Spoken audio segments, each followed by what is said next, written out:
Astrid adjusting to this new world that we're in now in season 5? She seems to be the most well-adjusted character in the television show, I think. And so you can really see that in season 5. I mean, she's still keeping everybody together, and particularly Walter, who is even more fragile, I would say, in this season than he has been in past seasons, which is saying a lot.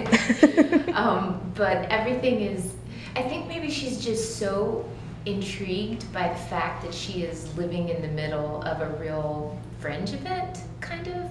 Whereas before, she's always seen the results of Fringe events and, you know, working towards solving these, you know, weird, bizarre things that are happening. And she met her doppelganger, which was cool, but she's never, her environment hasn't been, you know, completely uprooted because of Fringe before. And I think that she's really into it, which is weird. Like, I'm sure there are parts that are really scary and everything, but for the most part, I think this is like the biggest opportunity that she has had to really have her hands in the middle of trying to save the world, literally save the world.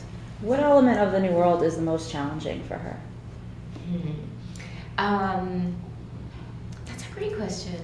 I'm gonna say probably she doesn't have the ability to be anonymous anymore. The way she used to, you know, she worked with the Fringe team and she could go out and do whatever she needed to and come back to the lab. And now, because they're all wanted, she doesn't have the freedom to leave unannounced. Nobody does, really. And so, you know, there are times, of course, when Walter wanders off, as he does, and it's even more difficult when he does that in this new world than it ever has been before. So I think that that's probably the most difficult thing, that they're basically living undercover. I don't know what they're eating there. There's like one scene where they were eating egg sticks. Yeah. And Oh, yeah. Yeah, you guys saw that. And I'm assuming that it just gets worse from there. So she's probably tired of being undercover and really hungry, is what I would. So she's with this family, I mean, and that's actually a family, literally. And Astrid, you know, she's always been part of the team, but they're really a family. And we saw that you had a close relationship with your dad last season. Do we see any her? Yeah, you know, well, we're about to start episode 7, and it hasn't happened yet, so I'm not sure if that's going to be a part of the season, but I thought about that a lot, because that was the first time that you got to see Astrid dealing with anybody outside of Fringe team. And obviously her dad means a lot to her, and they have a really important relationship. So for her to exist in this future, and for them not to, you know, kind of, I don't know, highlight her history or her past, makes me think that these are the most important people in her life. And there's something really beautiful about that, and there's something that's really kind of heartbreaking about that too. Like, her work is her life. And, you know, when they get frozen in amber, that happens like 3 years something years after the finale of season 4. So in that period of time, I'm thinking maybe her dad passed away or something like that, for her not to even, you know, be mentioning him. And so maybe that has given her the freedom to exist in this, you know, future world, and to be completely devoted and not, you know, try and look up old high school buddies and see what they're like 20 years later or something like that, which is what I would probably be doing. When the relationship between Peter and Olivia was fractured after the disappearance of their daughter, do we know where your character sort of stood? Was there a side taking? Well, not specifically, but it seems like the doo-doo hit the fan around that time.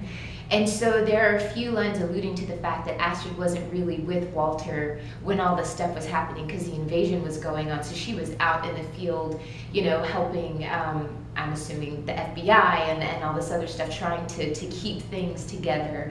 And then she got back to Walter in time for her to be frozen in amber. So I think that she was just kind of like, you know, her whole life was kind of crazy, and everybody was going and doing their own thing, and that's why Walter had all this time to, like, you know, devise this plan on how to save the world, and nobody else really had any idea that that was going on, because he didn't have somebody kind of guarding him and making sure that he knew what was happening, which would have been very, very helpful if Astrid had been around when he was making all these tapes. There'd only be a couple of episodes in season 5. Just saying. Well, aside from fighting the observers, what can you really say about Astrid's journey this season? Is there anything you kind of really hope to have her do or see or experience, or that has happened already in tease? Well, she is probably, you know, like we thought that last year was going to be the season where Astrid gets out in the field more and she's got her gun and everything, but season 5 is definitely the season where she's out doing stuff, because I mean, it's kind of like there are 4 good people in a world of bad people, and so that's a lot of responsibility. So they need her. I say that every season. They need her more than ever. Season 5, they really need her more than ever. And she's not there just to help Walter, but she's there helping Peter and Olivia and Etta. Like, she's there helping everybody do all these really important things. And because they have to do everything in kind of stealth mode, they're like Fringe ninjas now. And so that's Fringes. they're Fringes. Thank you very much. That's going to be trademarked, I'm sure. So her role is even more pivotal than it has been before.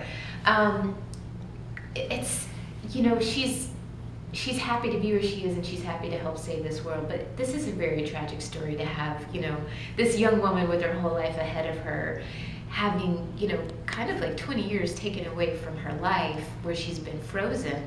And you know, what possibly could have happened in those 20 years? She might have had kids, she might have gotten married or something, and I don't know, that's, I think that's a real testament to what a cool character she is, that she doesn't, I don't think that she is so, I don't want to say self-involved, because I don't think it's wrong to want to have a family and do those things, but that's not her priority. Like, whatever she imagined her future would be, it doesn't really have that much weight in terms of what day she's actually living, and that's a kind of cool quality for a superhero to have.